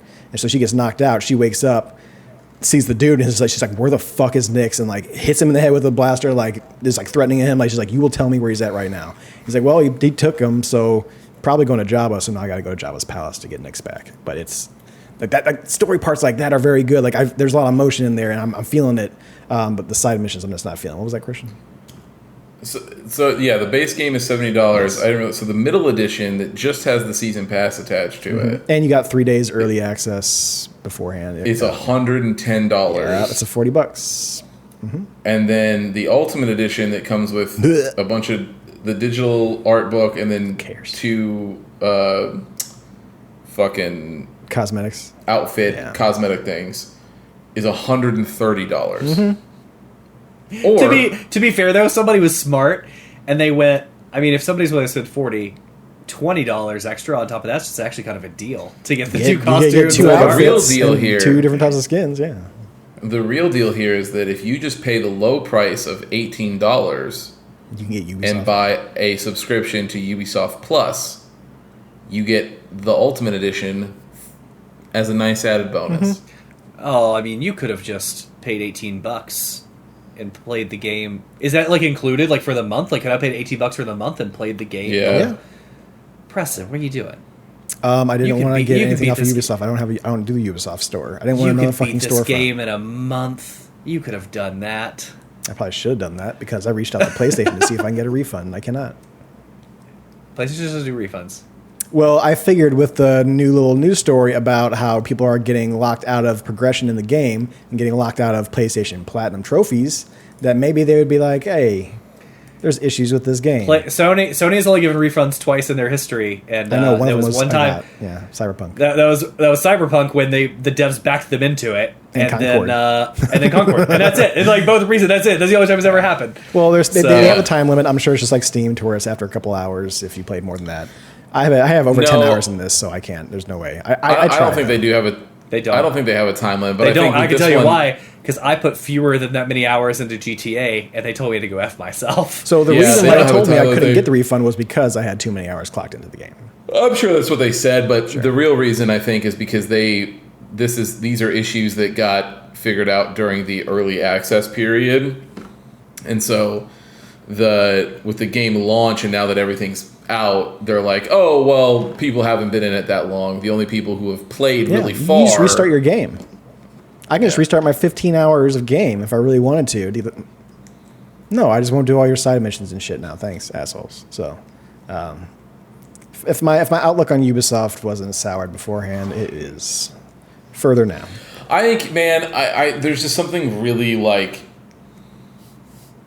hugely upsetting about a single player game that it reminds me of. You guys remember back in the day when games used to launch with those fucking online passes? Mm-hmm. Like it was like when we were in the dark times of fucking transactions. The Dead Space one for games. We're like they're like, oh yeah, you want to buy a used game? That's fine. We're gonna get our money from you one way or the other, and we're gonna lock an online pass behind a new game. So you have to pay that $20 to us one way or the other. You used game yuppies, but like this reminds me of that where like you buy the game, and they're gonna be like, there's a mission that we already have done, and we're taking that out of the game. A $70 game. We're going to take that out of the game, and you can only have this with an iconic Star Wars character. Mm-hmm. You can only have it if you spend $40 extra on our season pass. And I like Lando. Like, I'm a big Lando stan, but I don't think it's going to be worth it. So I'm not even going to, unless for some reason, like, but it comes out, people start talking about right? it. What's that? Don't they bring the Java? But you get Java 2. You get Java 2, and you get a Hondo. It's a part of the season pass. There's also a Hondo standalone missions as well. So if you're a big fan of Star Wars, they gave you the big characters, but I don't know. It's a meh game. I don't want to spend $40 extra on a meh game. I already spent fucking $70 on it. So yes, I could have gone through Ubisoft storefronts and done the whole 18 whatever, pay for their fucking subscription. I just didn't want to do that. So I got it on PlayStation because I wanted to sit there on my couch with it. But yeah, it's a meh game. It has its problems. It's Ubisoft jank is all over the place. I have 3 glowing examples of it. I might even be able to get the captures over from my PlayStation and put it onto this video, but I had it to where I walked into a room and the light was shining right through the wall. They had weird like ray reflections like coming through the wall. I thought it was window. I'm like, no, that's not a window. That's just a straight up wall that has the sun coming through it, as if it did have a window. And then I had it to where I was in the middle of a cutscene with an NPC again. And one of the NPCs that was in the background just felt like walking on top of a table and doing all sorts of crazy shit right in front of the fucking camera. And then the third one, which really pissed me off, was it's got the whole Witcher thing of you press the right on the D-pad, it calls in your mount, right? It calls in your speeder. It called in the speeder right on top of an Imperial officer, which immediately made me wanted and got me arrested, and I lost 50 credits. That was cool. I had to do the whistle for my fucking thing, and it goes pum pum, and I see the Imperial officer, I'm like, oh fuck, and a little question mark pops above his head. I'm like, I didn't do that. It's not me. So you whistle and your speeder comes flying in? Yeah, it can. Okay. From nowhere. How does that work? You press the D-pad and it just appears. Sometimes it flies towards you and pushes you. Sometimes you'll be doing so. You can also whistle while you're in some bushes to kind of get some people to come at you. Sometimes you accidentally whistle your speeder and it just comes flying through, and the guy's like, what the fuck is that? And a question mark pops above his head. I'm like, motherfucker. It's beautiful Ubisoft jank. You love to hate it. So I will be going through the main parts of that story. I'm worried that if I do the side quests, I'm going to get stuck in something. So I stop by and do some side stuff here and there if it grabs my eye, but I'll let you know how it goes as I'm playing it. So far, it's all right, with some pretty good story points and like character development, but everything else just kind of drags it down to the muck. So right now, where does it fall in your top 10 of the year? 3? Very low. Like we're talking like probably around 9, 10 if it makes it there, depending on what games I play the rest of the year. Really? Mm-hmm. All right. We'll see. We'll see what games I get out of this year. I have to think in my head of what games would be my top 10, but if it does get in there, it's going to be on the lower end of that top 10. It just worries me, like, how bad is a game if a Star Wars game isn't going to make your top 10, like, anywhere? Yeah, it should say something. 100%. Mm-hmm. So, Okay. wait for the end of the year. Find out about my top 10 of the year. You'll see. But right now, I'm not going to recommend it. You have to be a real diehard Star Wars fan and be able to deal with some Ubisoft bullshit. If you're a person who likes platinum trophies, don't play the game right now. Or honestly, you can play the game right now. It's fine. It was beforehand where you couldn't start it up. But yeah, What would make it a better game, like, to enter your top 10? Is the story, like, do you need a better story, or you just need to get rid of the jank? get rid of the jank. Get rid of not get rid of, but improve the NPC stuff. Because a lot of the voice acting that's done with those NPCs is very well done. Like it's not like it doesn't sound like shit. It just kind of feels lifeless when you're talking to some of those NPCs. If you brought that up a little bit and got rid of some of that jank, I would be pretty happy about this game. Even if with all the stealth involved and everything like that, like those lifeless parts of the game draw me out of the Star Wars world, while everything else in this game does a really good job about making me feel like I'm playing in a Star Wars world. It's an open world action adventure Star Wars game, first of its kind. Like we've had MMOs. We've had stuff like that, but no like truly open world. You got a little bit of that with Jedi Survivor, Jedi Fallen Order, to where it's literally just like you got that one map and maybe a couple that are kind of open ended. But these maps are huge maps. So it's very fun to be in those worlds. It's just you get pulled out of it way too easily with a whole bunch of the bullshit that they did. So I'll report back more when I have more to say about that. Other than that, Ring of Power started. I watched the first episode of Ring of Power. It's good. If you like the first season, I think you'll like this season so far. But yeah, I'm getting into that. I'm excited to have a show to watch. It makes me happy. We rewatched all of season 1. We're you? about to start season 2. Yeah. Yeah, they dropped the first 3 episodes. Did they drop 3? We'll see how it goes. I'm excited for it. I'm also a little worried. One of the very first reviews I saw just called it a slog, and I'm like, that's not great. Like The first episode seemed a lot of fun. Was it? Yeah. Okay. So hopefully we'll start it tonight. I'm looking forward to it though. Yeah, cool. All right, yeah, that's my week. Nice. All right. Well, let's talk about the reason we're all here. Yeah. And that's part 2 of Christian's game. This episode of the podcast is sponsored by Comic Headquarters. If you are looking for a trade paperback or hardcover, the guys over at Comic Headquarters can help. Even if they don't have what you're looking for, they'll offer to order it in for you. Visit comichqstl.com today, where you can contact them and order that trade paperback or hardcover that you've been looking for. Or give them a call at 314-433-5449. Let them know that the testing room sent you, and you can get 10% off your order. VGBC. Yeah, there it is. Yeah. All right, so we are starting. So Space Marine 1, and we are here at Chapter 6. I believe is where we left off on last time. Yes. And we are going all the way till Chapter 11. Although a certain someone went a little farther than that. That's because they do a shit job at giving you chapters titles on the screen. They do. Now. They do. Except they really do. They do. It should pop up every time. However, I did tell everybody very clearly. This just shows that you don't listen.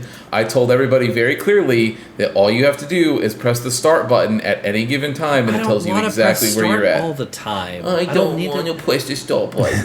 Like it's so hard. You're also like, oh, that's super quick. My playthrough is like an hour or an hour and a half, and I'm like 3 hours into it. And I'm like, oh, you went and you went 2 full chapters farther than what I told you to do. So it seems like maybe. Yeah. There you go. So, but yeah, so we start with Chapter 6 here. So we left off where our mission was we were going to confirm the safety of the Titan war machine as well as the Inquisitor that was supposed to be on the planet. So we get up to the Titan war machine, and it actually shows you full scale of what these big motherfuckers look like. One, the Titan war machines are cool as fuck. I think they look so cool. Pacific Rim size. They are, except in keeping in line with everything else in this setting, they are about as Pacific Rim size. And to do that though, it says that they take hundreds of people to pilot. So it is like basically a full ship that people are piloting and getting together to do that. And then Leandros comes out after we, confirm everything is good with the War Machine. He says that he finds out that Drogon is in one of the wings of the Manufactorum, and so we have to get over there and get there before the orcs get to him. And we reach out to another Ultramarine squad that is in orbit, and have them divert to our location and secure everything around the Titan so that we can go for the Inquisitor.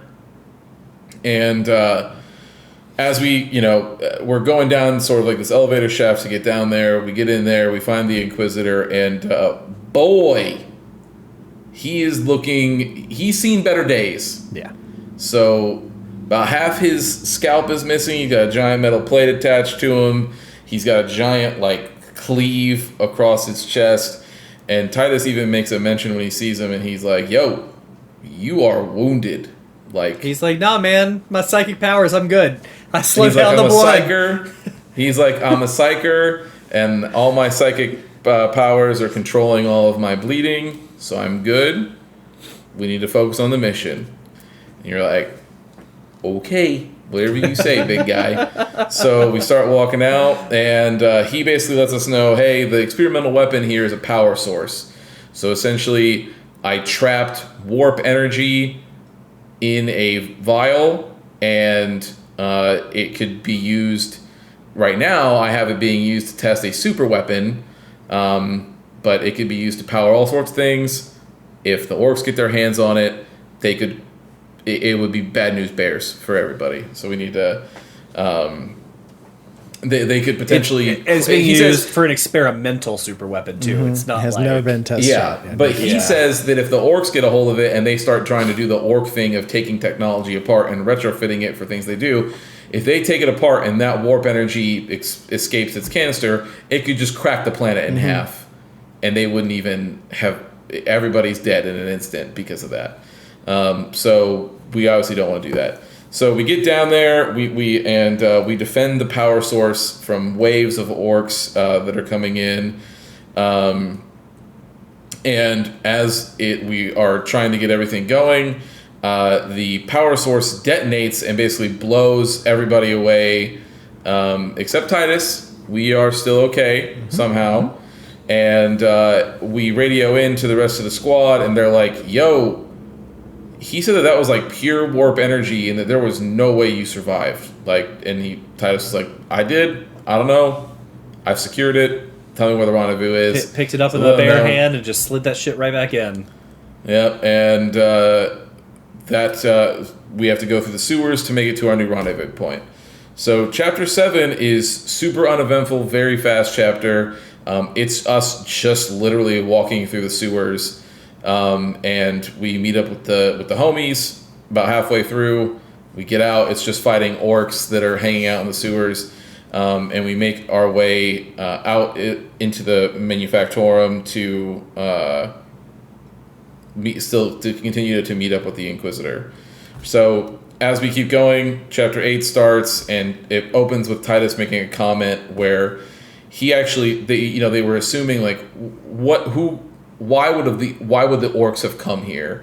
And Titus goes, I actually don't think there was I think the orcs were just doing this just for sport. They saw the technology, that this was a forge planet, and they were just like, fuck it, we'll take the whole thing. They just wanted it. So as we make our way through, we meet up with the Inquisitor, and he is very upset that we're still alive. Shocked. He's like, you should be Dunyan rings. You should not be around right now.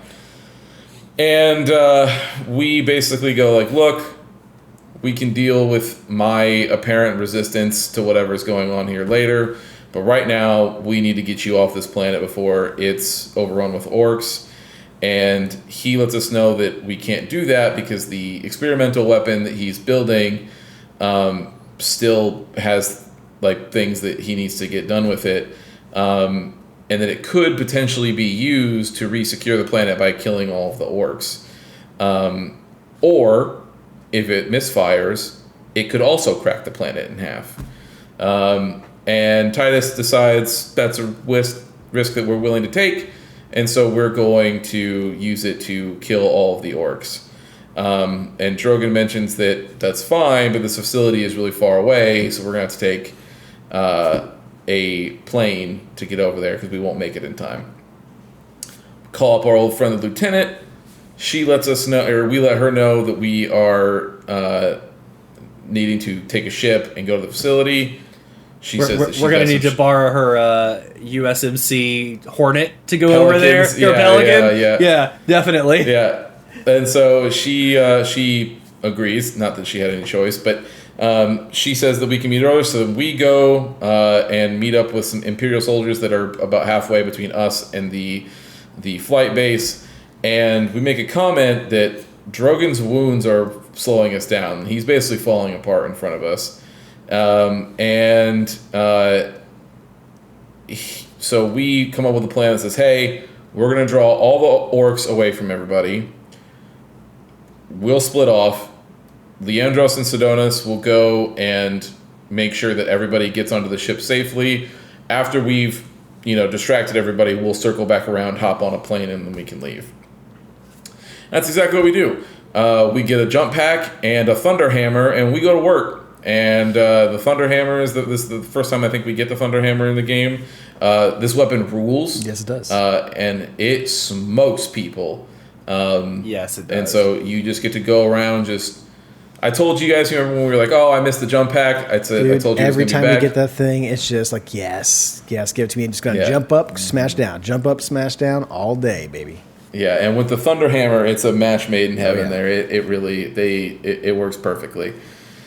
So then we get to chapter 9. So chapter 9 opens with us on the ship, and we are manning one of the guns on the ship so that we can protect the rest of the fleet from the orc ships. Not just ships. On the way to the facility, and I'm getting there. And by ships, we mean just orcs with rockets strapped to their Dude, backs. I've seen the figures for this. I totally forgot about this until one flew up. I'm like, oh my god, I forgot about these. These so fucking funny.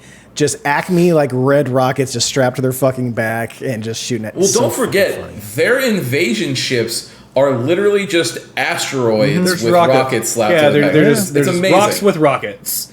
Yeah, it's you gotta love the orc simple ingenuity. There's just beautiful orc engineering right there. Some of this will come into my feedback from this week, but Okay. Yeah, I think if I had to, my favorite thing about Warhammer so far is that there are no two factions that seem similar. Yeah, sure. Every faction in this game is so unique, and none of them live life the same way. Like, you don't see like any question. Warhammer lore expert Christian. Yes, Christian. So like the Psychers, and then when I was watching you play Space Marine 2 today, right, you ran up against a couple other Inquisitors and some other people that were around, right? We ran the Tech Priests, yeah. The Tech Priests, are they part of other factions, or are they still all, like, if you are playing the game, even the tabletop of the Imperium, then you have all of those people in there, right? With the tabletop, no, because you typically you're focusing on a single sub faction of the bigger faction, right? So the Imperium, and for the tabletop, I don't know that you would ever be able to have like Tech Priests as its own thing, because they're just a supportive function of the Imperium, right? Same thing with like Psychers and stuff like that. Okay. But you would only have access to like the Ultramarines or like the Blood Angels or like the Black Templars or like things like that. But those right? are all part of the Imperium, so they're not. Those are all part of the larger within. banner of the Imperium. Yeah. Now, so like, but to your point, like in a game like an RPG, like in Rogue Trader, my answer to you would be yes. You would have access to all of them because you're playing as a person from the Imperium. So like, you're on your team, you have a Tech Priest. You can have multiple, but you have a Tech Priest. You can get a Navigator. You can get multiple different Psychers. You can get an Inquisition agent. You can get Space Marine, a Battle Sister, like all sorts of shit, right? But that's just in the RPG. In the tabletop game, to my knowledge, you usually focus on a particular sub-faction and then create your army based around that, right? So like, you know, like somebody might pick like one of the like Chaos Marines or something like that, but it would only be like the World Ender faction of the Chaos Marines, and not just like all of them. Okay. That's just my. I've never played that though. But all these people we're running up against, like they're still part of our. They're all part of the Imperium. Yep, 100%. Yeah. But yeah, as we're flying through, we get shot down close to the objective, and we land on a bridge, and we basically just defend ourselves until the lieutenant shows up and picks us up. And when she drops us off, she does just give us a little bit of a jab and say, "Hey, don't fuck this up, because it cost us basically everything to get you here. So just keep that in the back of your mind." And you completely ignore her, as a Space Marine would, and go, "Sweet, let's go." And so you go and grab you grab Drogon, and he gets all sassy with us that we're like taking too long. Yes. And it was like, this was your fault anyway. We had to do this whole roundabout fucking thing because you're literally falling apart in front of us. So, you know, maybe check yourself. But yeah, so then we get over to the gate to open, and we make our way into the research facility, and we're making our way to the center of the facility to attach the power source to it so that we can charge up the Spire and shoot the weapon. And that takes us to Chapter 10. So Chapter 10 opens us up in the basement of the research facility. And this is the time where Drogon decides that this is the right time to mention to us, by the way, I didn't get a chance to turn off any of the defenses around the research facility. So there's going to be a bunch of turrets that are ready to shoot at us. And Sidonus makes a comment where he goes, "But it's only programmed to shoot at orcs, correct?" He goes, "No, it's programmed to shoot at anything that moves." And we're like, "Of course it is. Why wouldn't it be?" Fun fact about this section is those turrets can kind of be a pain in the ass unless you kept the laser rifle in your arsenal. And laser rifle is a one-hit kill for every single one of these turrets. It is my favorite gun in the game. It's fantastic. But yeah, so we start making our way through the basement there, and Sidonus mentions that this is taking us too much time because we keep stopping to fight all these fucking turrets. And Drogon goes, "Well, if we get to the security room, I can disable all the turrets." So Titus is like, "All right, well, fuck it. We'll go there first, and then we'll keep moving."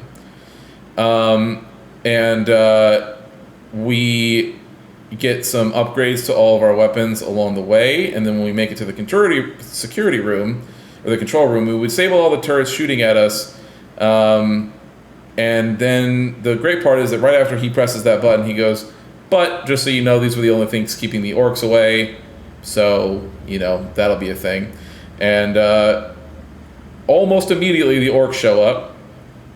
And so we take care of them all around the core of the weapon, and once we get in there, we put the power source in there.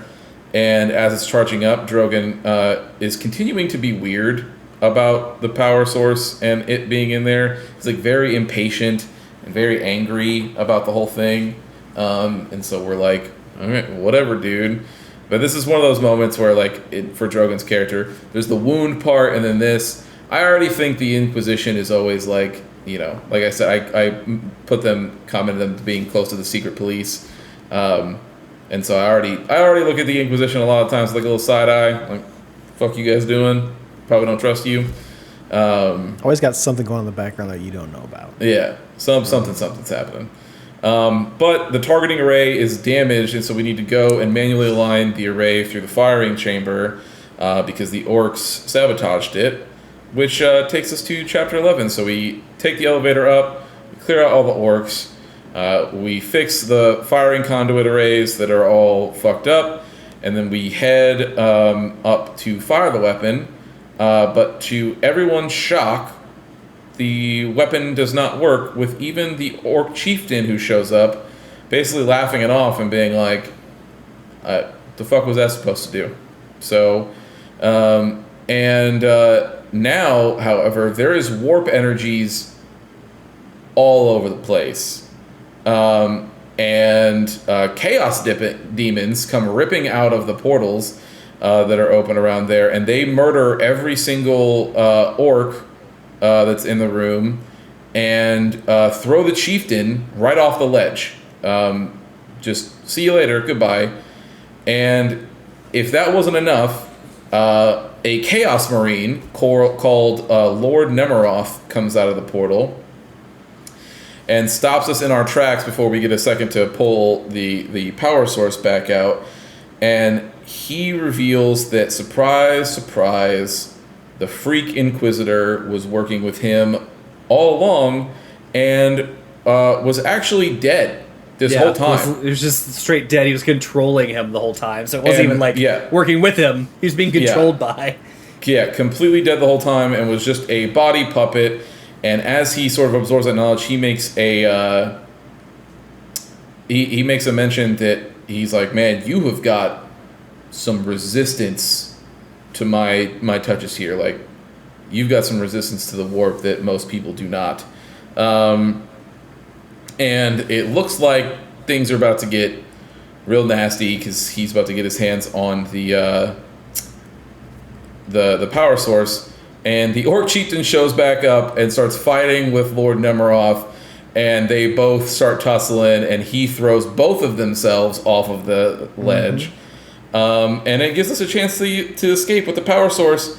And so we head right back down the lift to escape the facility, and that is where we end this week on that kind of cliffhanger, which I'm glad. I knew that's why I wanted to say I wanted to go one more chapter, because it was just a nice little bow at the end. Because it ends in a nice way where you're like, and a nice reveal happens. So and then obviously next week we will finish the game and we'll know what the next one is. But that'll take us from, I just want to get this out of the way before we start doing our closing thoughts. That'll take us from chapter 12 to chapter 17 will be the end. And also an epilogue, technically, but it's just a quick cutscene that happens. So 12 to 17 is the end. And that will take us to the end of this game. But yeah, obviously, like normal, I'll close. You guys, whoever wants to go first, you guys go first. We'll talk about it. Yeah, I have thoughts, and nothing bad, but like there's a couple of things that come through that show the age of the game. Real quick, and like you saying not bad is like someone starting a conversation off. I'm not racist, but I just want to talk about this one thing real quick. Okay, that's a bit extravagant. Oh, Lord. Here. That's going. I'm not far. saying this game is bad, but I got some things to say about it. It means that you're probably gonna say something you don't like about the game. No. Well, I'm going to say one thing I don't like. The other thing is not something I don't like. It's just an observation. Okay. It's a 14-year-old game, so that everybody knows. Yeah, so the orcs are goofy. Like, they're so... And I don't even like everything about them is goofy. The thing they say... Yeah, they're great. They're orcs. Right, yeah. But I do think if I take this world holistically from all the other things I've seen and other factions, the video you showed me, the stuff I know from my own consumption of this... I do think the orcs sometimes are the ones out of place to me, and they're the only ones that tie this world to its origins in the 80s. And, like, I saw it a couple times here in this playthrough in the design of, like, one of the orcs comes through and they have, like, a big post out of their back and it's, like, painted with a red X over their head. And, like, just even their design and, like, those Acme, like, rockets. As funny as that stuff is, it... Sometimes, even in the design, it feels very 80s to me. Which is like when Warhammer 40K actually launched was in the 80s. I think now, and I could be wrong, but I believe that you might. I think that's might be by design. So there's Warhammer and there's Warhammer 40K, right? So there's Warhammer, which is their fantasy setting, and then 40K is 40,000 years in the future. 40K is exactly as old as we are, 1987. Yeah. Yeah. No. Right. But I believe, I don't know for sure, but I believe the orcs are the only faction to cross, outside of humans, they're the only faction to cross that boundary. Yeah. And so, and you're right, and then it may be by design, right? Because this really is like sword and sorcery, but like with machines, right? Like that is the idea of Warhammer 40K. Well, 40K is like their grim dark setting of whatever, but yeah.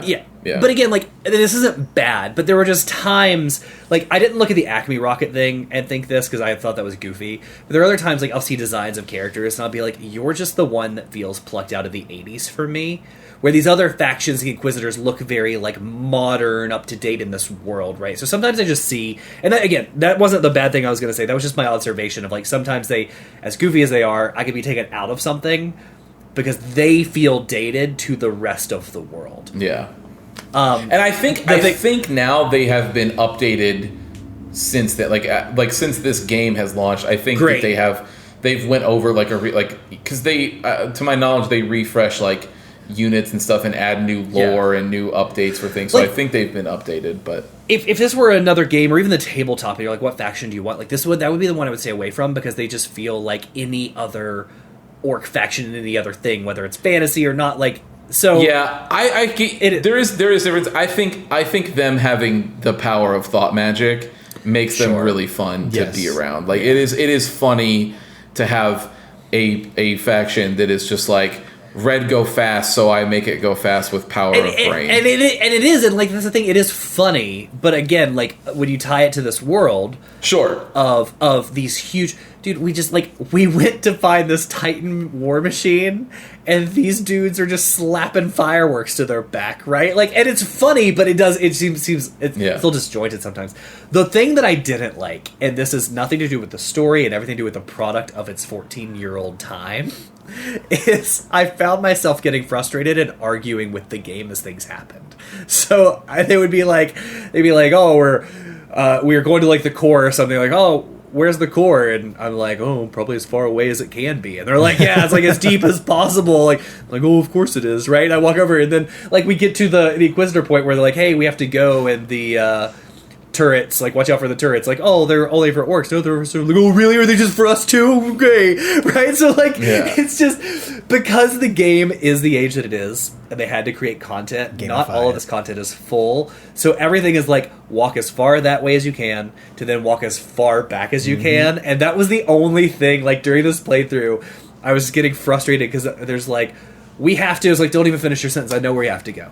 What's the furthest point west? I'm going to walk that way, and I'm going to do it. Like, I get it. The thing that I do appreciate about this game is that they don't drag out the length of that content. So, like, you do have to go and do those things, but then the level will only be, like, 10 minutes long, as opposed to, like, hours.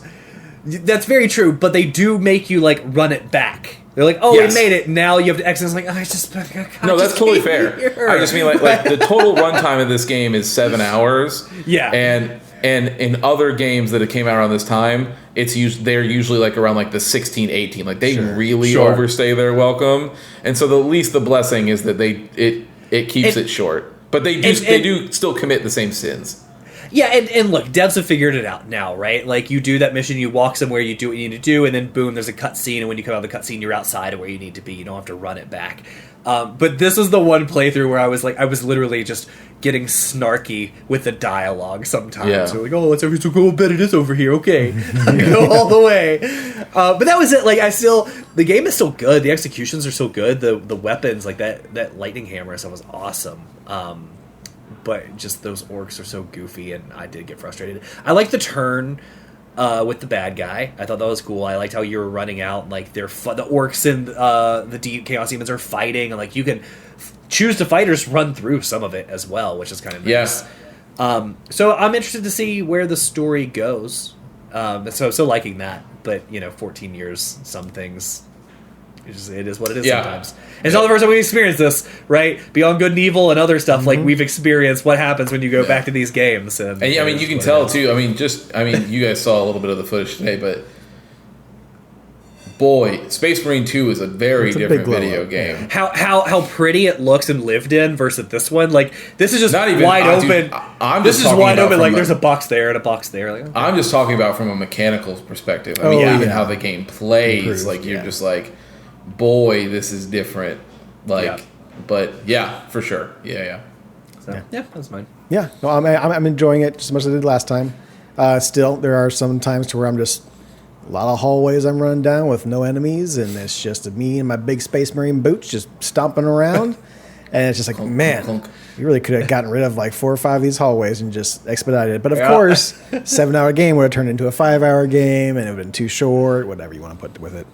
I mean, this had a whole it had a whole PvP mode attached to it too, so people they played also that, want to let so you it know was- how big these areas are, like in the grand scheme of things, as far as the actual world building. And I get it; it's a big Yeah. building, but there's nothing going on. And I'm running through it like, all right, just waiting for one of these little fuckers to pop up so I can start shooting at something. I do feel like I'm getting better at realizing what I need to do as far as like I die. I'm like, okay, all right, let's start tossing some more grenades out these like, crowd of enemies, these hordes and stuff like that. Stop trying to sit there and like spray into them, think that you're going to be able to swing your sword or whatever you got through them. Like, no, you use your grenades. Start tossing those into a couple handfuls of the groups that you see coming at you, and you do just fine. 'Cause there's a lot of times where I'm dying, I'm like, damn. I'm like, okay, well, next time you see a group, Preston, just throw a fucking grenade at them. You'll get a good chunk of them out of there. I will say, I do think it is, to your point about the like some of the bigger enemy piles that show up. It is, for a game that's 14-year-olds, it is actually surprising on how many enemies can be on the screen. Now at we one are on time. PC. Like, I don't know if this is like is this a remastered version, if you will, or is this just like it's just an port? update, but it's mostly a straight port with a little bit of updone textures, but the but not engine like wasn't logic or upgraded whatever. like that. So no, this like, is still the it's 360. It's holding frame rates with all those things coming at you and stuff like that, which is nice. I'm sure that PC, it being a PC, helps. I'm sure Xbox 360 had a little bit of chug-a-lug there. I'm but- sure there was chug. Yeah. But yeah, no, I'm enjoying it. Like, I like the idea of the world. I mean, I'm a big fantasy guy, so make it a space fantasy, I'm gonna like it even more. And then just the fucking goofiness of the orcs is just the best thing in the world. Like, I love their accent. Can I Yeah. say that? Like their accent of when they start yelling about, Spice Marine, like the whole Spice like the Marine. It cracks is me up. spice. It is Spice Marine, like SPICE. Or like, It Yeah, sounds yeah. like Spice. Carl Urban. It sounds like Carl Urban is the accent they're giving to all these Yeah, fucking yeah, a orcs little from bit. fucking the boys.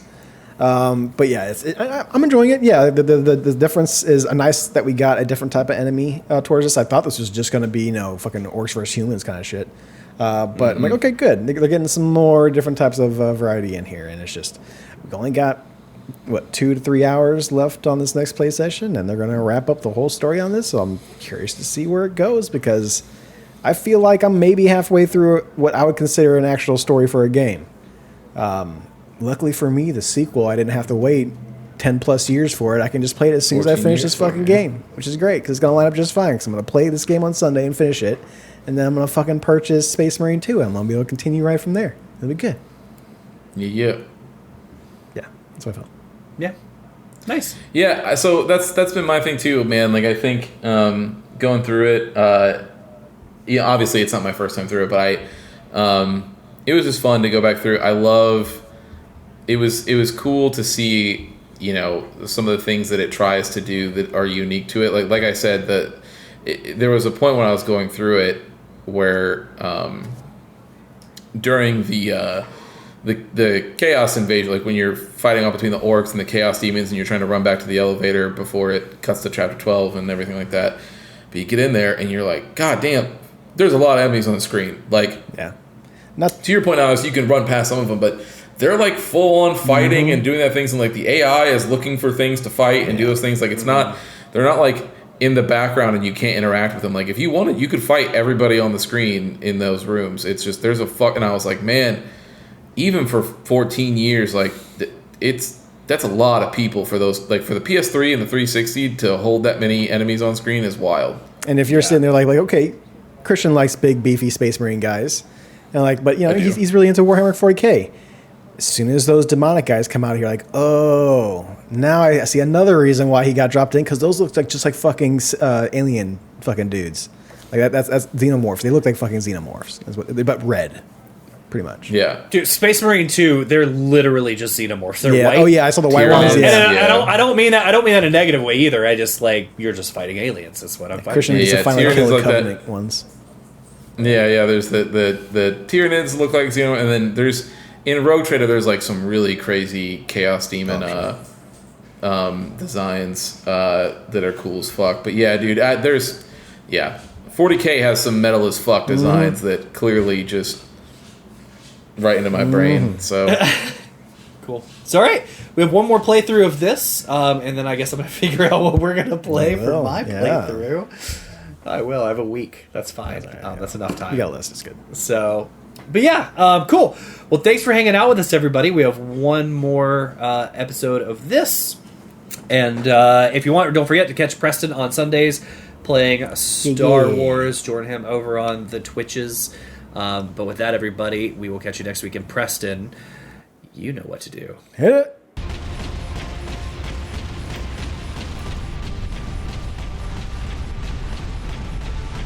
Thank you for listening to another episode of The Testing Room. To catch up on past episodes or check out the newest ones when they drop, follow us on Apple Podcasts, Spotify, or wherever you get your favorite podcasts. If watching is more your thing, check out youtube.com/thetestingroom or Twitch TV/testingroompod. To leave comments and ask questions, follow us on Instagram @testingroompod and email us at testingroompod@gmail.com. See you next time.